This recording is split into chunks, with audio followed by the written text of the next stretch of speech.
Là, on avait envie de faire un petit exercice qu'on aime bien faire parfois. C'est le 11 combiné français-espagnol. Alors, on a eu un débat. Est-ce qu'on le faisait uniquement sur cette compétition-là, auquel cas il y allait avoir une marée bleue et très très peu de rouge. Finalement, on a décidé de le faire all-time entre guillemets et voilà l'impact en carrière dans l'absolu. Donc voilà le 11 de la rédaction d'Eurosport.fr, le 11 combiné entre les Français et les Espagnols. Et comme vous pouvez le voir, c'est quand même assez équilibré. 4 joueurs de la Roja et donc assez équilibré. 7 joueurs de l'équipe de France mine de rien.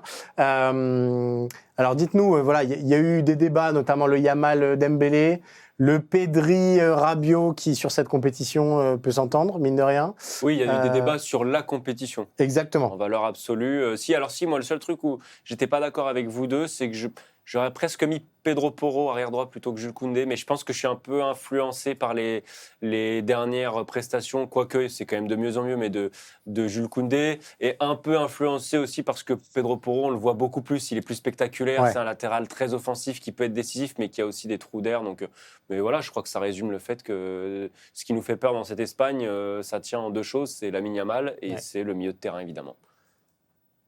Martin, toi, il n'y a pas eu beaucoup de doutes au moment de constituer ce 11 ? Non, parce que c'est très très clair. Les points forts des uns répondent aux points faibles des autres. On a parlé de la charnière centrale, par exemple, de l'équipe de France. Moi, je considère que la charnière centrale de l'Espagne, Laporte Cubarsí, ça reste pour moi un des points faibles de cette équipe-là. Ils n'ont pris qu'un but, je l'entends, mais quand tu vois Cubarsí face au dernier match, bon, tu te dis que voilà, Upamecano et Saliba, ils apportent beaucoup plus de sécurité et beaucoup plus de garantie, tout simplement. Ouais. Et au contraire, le milieu de terrain, si tu retrouves le Pedri Prime, ça va pas du tout être le même match. Le problème, c'est que le Pedri Prime, il est resté à Barcelone. Donc, et Rodri, c'est pareil. Le football dans les chaussettes. Et, Rodri, c'est un peu, peu différent. Oui, mais tu vois que Rodri, quand même, c'est pas le Rodri Ballon d'Or tout de même, mais effectivement, il régule, c'est un peu différent, je suis d'accord avec toi. Mais sorti de ces quatre-là, par contre, ça me semble, des quatre Espagnols, ça me semble pourtant clair de la domination française. Najib qui nous dit les gars, Pedri, il est catastrophique depuis le début de cette Coupe du Monde. C'est exactement ce qu'on vient de dire. Oui, tout à fait. Il a raison. Mais là, c'est vraiment dans l'absolu. Moi, là où ce qui m'intéresse. Parce que dans l'absolu, si tu testes que la Coupe du Monde, tu peux Dembélé devant Yamal.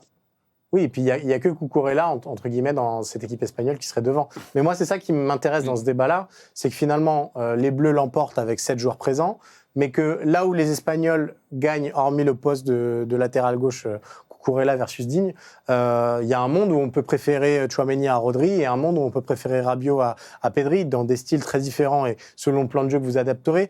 Là où, entre Mbappé et Oyarzabal, il n'y a pas trop de débat. Entre Upamecano, Saliba et Cubarsí Laporte, il n'y a pas de débat. Donc, il y a quand même beaucoup de postes où finalement les Bleus ont une vraie avance qualitative individuelle.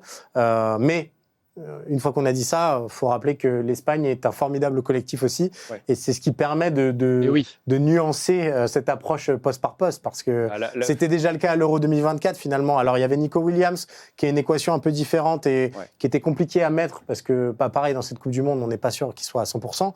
En revanche... collectivement, il y a des certitudes qui sont très intéressantes. Je trouve que le symbole de ça, c'est leur but contre le Portugal. C'est-à-dire, c'est des déplacements, tacle, joueur libre, une petite passe de Ferran Torres, si je ne dis pas de bêtises, pour Merino, et c'est terminé, bonsoir, sur un mouvement que personne n'avait vu venir. Voilà, la force de l'Espagne, elle est là. Par contre, oui, il y a Lamine Yamal, mais ça me fait penser à ces propos de Lamine Yamal qui comparait en gros les deux attaques en disant « Ouais, mais nous aussi, on a une très bonne attaque. » Oui, l'Espagne a une très bonne attaque, mais c'est incomparable avec la force de frappe de l'équipe de France. Oui. Globalement, là, vous isolez Lamine Yamal et Lamine Yamal fait un match très moyen, vous résolvez quand même 80% du problème.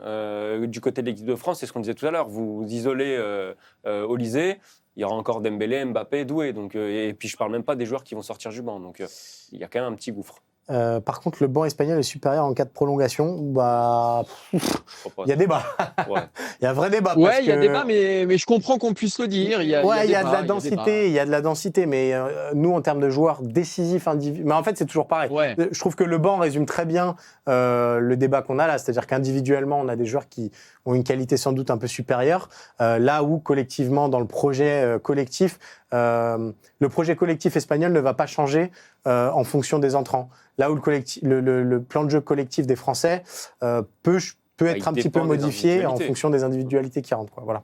Je vois des commentaires sur Dani Olmo aussi. Mais en fait, mais vous les prenez tous. C'est vrai que si vous reprenez l'Espagne de 2024, le secteur offensif avec ce niveau-là individuel, là, je vous dis qu'il y a discussion avec les Bleus parce que le Dani Olmo de 2024, il est assez exceptionnel. Ouais. Le Nico Williams de 2024, il m'aurait presque fait hésiter avec Désiré Doué côté gauche dans la compo. Yamal, là, je revoyais, je vous disais, donc le match de 2025, il était autrement plus léger dans ses prises de balles, etc. Il vole sur le terrain. C'est pas la même équipe. Selon les états de forme, oui, ça change beaucoup de choses. Bien, Martin, est-ce que tu peux nous donner, puisque c'est un peu la tradition désormais et qu'on touche à la fin de cette émission, un peu le programme des prochaines heures pour l'équipe de France et pour les suiveurs de l'équipe de France, puisque je crois qu'on va avoir un déplacement prochain dès demain à Dallas. Là, je suis en train de me faire attaquer par les moustiques. Là, c'est la première émission que je fais à la fin du jour. Là, je suis en train de me faire bouffer. Dévorer. Donc, le programme. Alors, pour la première fois depuis le début de cette Coupe du Monde, les Bleus vont s'entraîner le matin, demain, à 11h. Donc, il sera 17h chez vous. Pourquoi ? Parce qu'ils prennent un vol pour Dallas en milieu d'après-midi. Donc, ils sont obligés d'avancer leur planning. Et donc, pour la première fois, ils n'auront pas un entraînement qui correspondra à l'horaire du match. Mais parce que pour la première fois aussi, ils se déplacent et ils ont un long voyage jusqu'à Dallas. C'est 4 heures d'avion, alors que jusqu'ici, c'était 1h, 1h20 jusqu'à Philadelphie et New York. Donc, ils s'entraînent à 11h. Il y aura peut-être une petite zone mixte avant, on pourra rencontrer quelques joueurs, on ne sait pas qui encore. Et puis, donc, ils arriveront à Dallas pour dîner. Et le lendemain, il y aura encore une zone mixte de joueurs. Donc, l'entraînement des Bleus aura lieu à 14h. Donc, chez vous, ça fera 20h. Juste avant, il y aura une petite zone mixte. Et le matin, vers 11h. Je ne dis pas de bêtises. Je crois qu'on a 7 heures de décalage. Ah oui, tu as raison. Oui, je me fais avoir. Je me fais avoir avec Dallas, tu as raison. Il y a 7 heures de décalage avec Dallas. Je suis encore sur le fuseau horaire de la côte Est. Et donc, Excuse-nous. Hein. Ouais. C'est vrai que je suis pas encore à l'heure texane. Bon, il va falloir que je m'y mette. Je suis encore très, très New York, Boston, Philadelphie. Et la conf de Deschamps, ce sera le matin à 11h. Voilà. Donc à 18h chez vous, je sais plus, je suis perdu avec les horaires. Est-ce que je peux rebondir sur un commentaire que vous sachiez quelque chose d'important, quand même. Ils annoncent des orages. Putain, je me fais piquer littéralement là. Ils annoncent des orages à Dallas, ils annoncent de la pluie, ils annoncent de la chaleur, mais stade couvert et climatisé.